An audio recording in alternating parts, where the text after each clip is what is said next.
안녕하세요. 지긋지긋한 이혼 소송을 마친 30대 여성입니다. 남편과는 학교 선후배 사이였어요. 남편은 저보다 3살 많은 복학생 선배였는데 처음부터 저에게 무척 적극적으로 다가왔어요. 솔직히 저는 그때만 하더라도 남편의 관심과 애정 표현이 부담스러웠는데 어떻게 거절해야 할지 모르겠더라고요. 게다가 주변에서들 제가 남편과 사귀는 것처럼 분위기를 몰아간 덕분에 싫다는 소리를 하기가 더더욱 어려워졌었고요. 그렇게 얼떨결에 사귀게 되었다가 졸업을 하면서 헤어졌습니다. 헤어졌던 남편과 다시 만나게 된 건 30이 넘어서였어요. 아는 선배의 모임에 갔는데 그 자리에 남편도 나왔더라고요. 어색하고 불편해서 먼저 자리를 뜨려 했는데 남편이 먼저 그동안 어떻게 지냈냐며 말을 걸어왔습니다. 그리고 한 번만 더 다시 만나자고 예골복걸 매달리더라고요. 그 무렵 제가 개인적으로 힘든 일이 있기도 했고 그래서인지 결국 남편에게 다시 마음을 열고 많이 의지를 했던 것 같아요. 그렇게 남편과 인연을 다시 만나고 양가의 허락 아래 결혼까지 하게 되었습니다. 하지만 막상 부부의 연을 맺고 나니 남편에게서 생각지도 못한 모습들을 보게 되었어요. 일남 3녀 중 막내로 태어난 남편은 자기 뜻대로 되지 않으면 자기 분에 못 이겨 할 말 못할 말 구분을 못하더라고요. 솔직히 어느 부부가 부부싸움 한 번 안 하며 살겠어요? 그리고 그 이유가 꼭 술이나 여자 문제처럼 크지 않을 때도 있잖아요. 그런데 남편은 아주 사소한 문제로 저랑 부딪히더라도 걸핏하면 이혼 소리를 입에 달고 살았습니다. 노력하자, 잘해보자가 아니라 이럴 거면 이혼하자, 갈라서자, 나가라. 그런 소리를 들으면서도 당장에 이혼하지 않고 버텼던 건 하나뿐인 딸 때문이었어요. 사실 남편의 막말이 시작된 직후 저는 바로 헤어질 결심을 했었습니다. 하지만 그 무렵 몸 상태가 영 심상치 않아 혹시나 하는 마음에 임신 테스트를 해보게 되었고 결과는 두 줄이었지요. 계산을 해보니 허니문 베이비일 확률이 높았고 상황이 원망스러웠지만 어쨌든 제 뱃속에 새로운 생명이 있다고 하니 이혼은 차마 할 수가 없었습니다. 그때만 하더라도 다니던 회사도 관뒀지 혼자서 어떻게 아이를 키울 수 있을지 감히 엄두가 나지 않았거든요. 그래서 그때부터는 내 딸 하나만 잘 키우자 그 생각만 하면서 살자고 결심했네요. 시간이 흘러 결혼한 지 4년차가 되던 해였습니다. 4년 동안 이미 남편의 막말에 어느 정도 익숙해져서 너머라냐 떠들어라 안 듣는다 하고 흘려듣기 일쑤였어요. 처음 작정했던 것처럼 오로지 딸 하나만 보면서 살았네요. 그런 와중 너무나 건강하시고 정정하셔서 90까지도 거뜬히 사시겠구나 싶었던 아버님이 하루아침에 쓰러지시더니 일주일을 버티지 못하시고 돌아가셨습니다. 문제는 장례식을 마치자 어머님께서 대뜸 당신은 제사 안 지낸다고 하시더라고요. 원래도 제사가 없던 집이라서 솔직히 저는 이상할 게 없다고 생각했어요. 그런데 순식간에 집안은 발칵 뒤집어졌습니다. 결혼할 때도 들은 바가 없어 전혀 몰랐는데 알고 보니 돌아가신 아버님과 어머님은 재혼한 사이셨더라고요.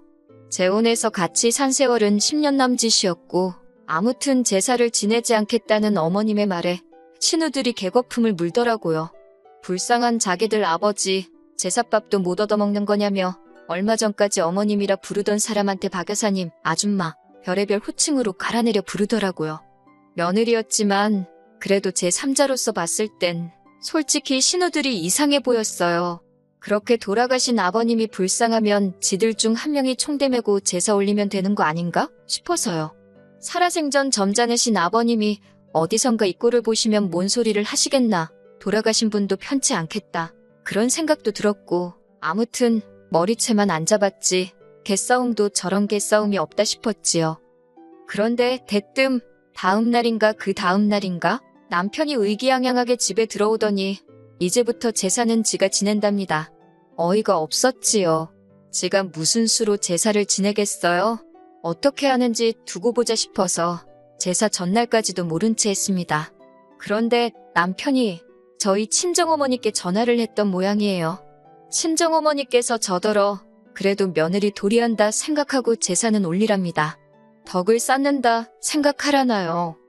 생각지도 못한 전화를 친정어머니께 받고 나니 너무 속상하더라고요. 남편이란 인간이 장인장모 어려운 게 없나 싶기도 하고 사실 친정 부모님이 속상해 하실까봐 그동안 어떻게 사는지 미주 알고 주알 말하지 않았거든요. 그러니 딸내미 속도 모르고 제사를 올려드려라 마라 하신 거겠지요. 어쩔 수 없이 딱 이번만이다 생각하고 그렇게 아버님이 돌아가신 지 한 달 만에 제사를 지내게 되었습니다. 하지만 몇 시까지 오겠다며 호언장담하던 신우 셋이 다 같이 짝이라도 한 듯 제가 음식 준비를 다 하고 나서야 도착하더라고요. 피곤하고 짜증도 나고 제사 지내고 가시라 하고 저는 그냥 방에 들어와 버렸어요. 그리고 얼마나의 시간이 흘렀나 살짝 잠이 들었는데 큰 신우가 저를 깨우더라고요. 자기들 이제 집에 간다면서요. 당연히 제사상이고 뭐고 치워진 거 하나도 없었고 어지럽혀진 집안을 보고 머리가 아파왔지만 그래도 정리를 하고 가라 마라 뭐 그런 소리도 안 했습니다. 그런데 둘째 신우가 부엌에서 부시럭거리고 있어 들여다보니 제가 한 음식을 챙기고 있더라고요. 제가 지금 뭐 하시냐 하니 이거 어차피 두고 가봤자 저랑 남편 둘이서 다 먹지도 못하지 않냐며 음식 남기면 벌 받는다고 자기가 가져간답니다. 제가 됐다고 벌 받아도 제가 받는다고 음식에 손 떼지 말라 했어요. 가뜩이나 그 음식 혼자 다 하느라 죽는 줄 알았는데 내가 미쳤다고 그걸 퍼주기까지 하나 싶었으니까요. 둘째 신우가 저더러 치사하답니다. 저는 신우더러 일도 안 하고 남의 것 가져가려는 그 심보도 참 고약하네요. 그러고 사부쳤어요. 그러자 큰 신우랑 막내 신우까지 나서서는 어디 윗사람한테 그러고 덤비냐입니다. 그걸 아는 분들이 어머님께 그리 덤볐냐니까 저더러 집안일에 끼어들지 말래요. 그래서 저도 그럴 생각이라고 확실히 선 그어줘서 고맙다 했네요. 그러자 남편이 아주 생난리를 쳐댔어요. 어디 신우들 어려운 줄 모르고 하고 싶은 말 다 하고 사냐고요. 내가 지금 누구 제사 지내다 이 욕을 보고 있는데 그런 생각을 하니까 예전과 달리 분노라고 해야 하나요? 삭혀지지가 않는 거예요. 그런데 남편이 먼저 저더러 이혼하자입니다. 시댁 식구들 알기를 우습게 하는 여자는 자기 마누라 할 자격이 없다나요? 자기는 누이들하고 살 테니 저더러 혼자 잘 먹고 잘 살라고요. 그때 신우들 표정은 가관이었어요. 갑자기 다 큰 남동생이 당장이라도 자기들한테 들러붙을 것 같았는지 아주 아연실색을 하더라고요.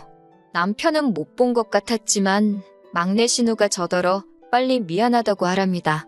막 뒤에서 열심히 저한테 꼴 같지 않은 사인을 보내던데 저는 보란듯이 그래 이혼하자 그랬습니다. 아주 담담하게 이혼하는 게 좋겠다고 했어요. 그러자 이번만큼은 남편도 약간 주춤하는 기세를 보이대요. 그리고 이튿날 남편이 집을 나갔습니다.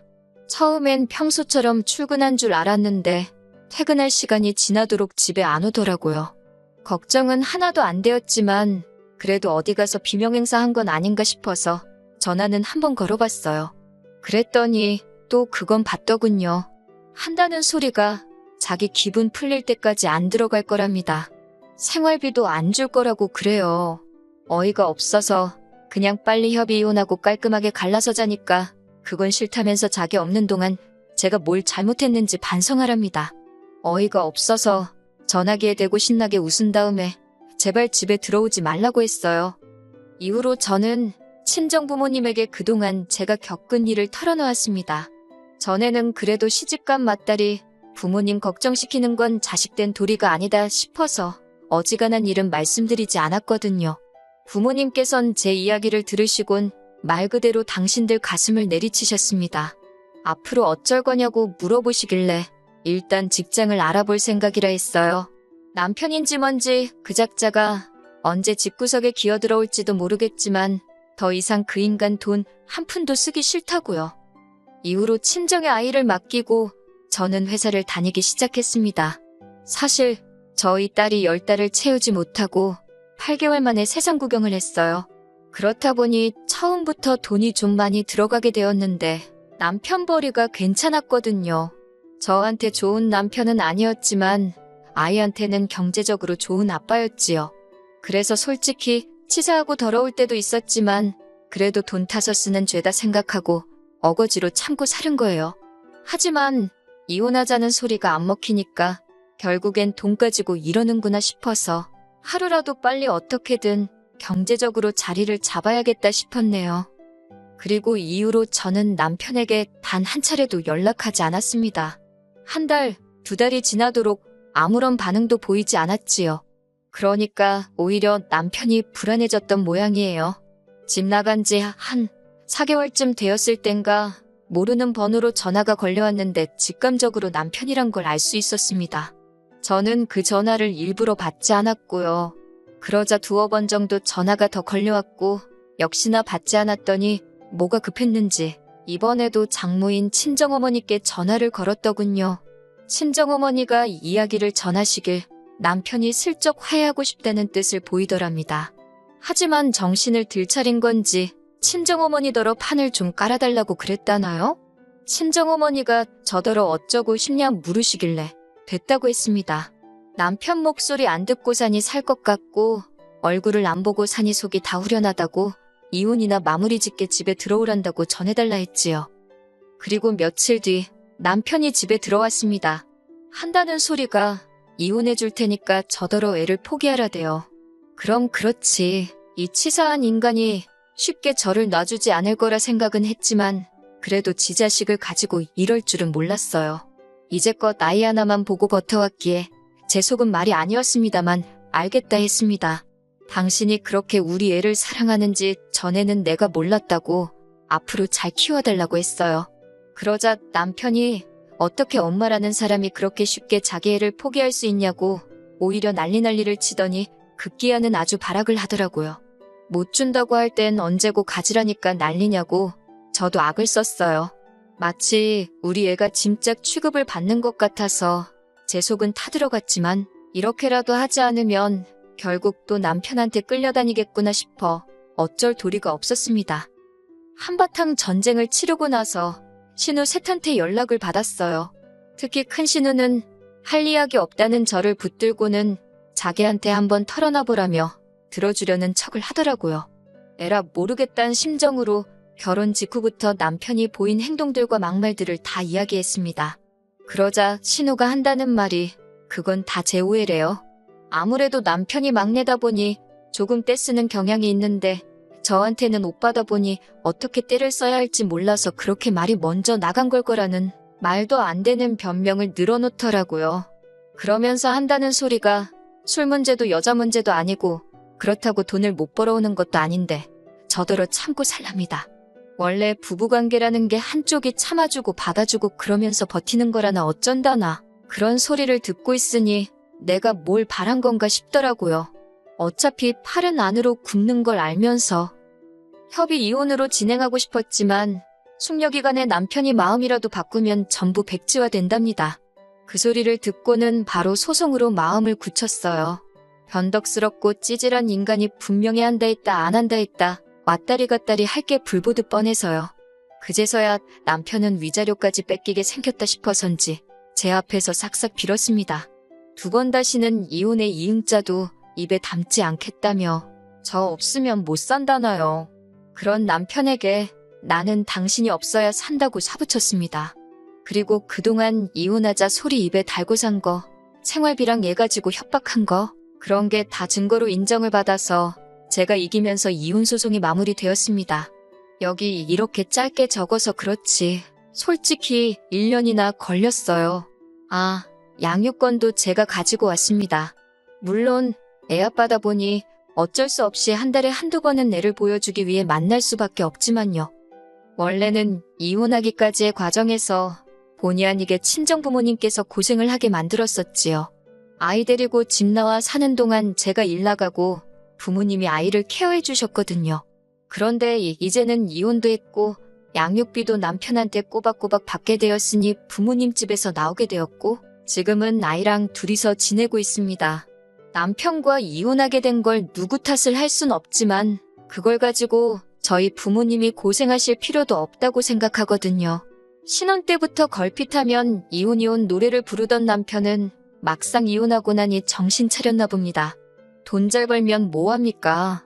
아버님 돌아가시자마자 어머님은 핏줄도 아닌 자식들과는 진작에 연을 끊었으니 막상 혼자 살게 되니 밥이고 집안일이고 다 자기가 하게 되었으니 불편해서 저러는 게 분명하다는 생각이 들더군요. 그렇게 우기던 아버님 재산은 앞으로 지가 스스로 준비하려나? 아니면 지 누이들이 제 시간에 와서 도와주려나 의문이네요. 아이를 아빠 없이 키우고 싶지 않아 참아왔었는데 이혼하고 나니 별거 아니더군요. 오히려 엄마 아빠가 화목하지 않은 집안에서 아이를 키우는 것보다 아이한테도 이 편이 더 나은 것 같습니다. 애 때문에 참고 살아가기엔 제 남은 인생이 너무 아깝잖아요? 얼마 전에 온 남편의 정신 차렸고 앞으로 좋은 아빠, 좋은 남편이 되겠다는 연락을 마지막으로 남편의 전화번호를 차단했습니다. 친정 부모님은 좋은 사람 만나서 때가 되면 재혼을 하라는데 사실 엄두도 안 나네요. 돈 벌어오는 거 당연히 수고스럽고 고마운 일이지만 그걸 가지고 생색내면서 뒷바라지해주고 애 키워주고 저는 식모도 아니고 남편의 엄마도 아니니까요. 돈 잘 벌면 결혼 상대보다 집에서 일해주는 사람을 구해야지요. 아무튼 결과적으로 그럭저럭 저는 잘 지내고 있습니다. 이혼은 분명 쉽지 않은 결정이었지만 후회 없는 선택이었어요.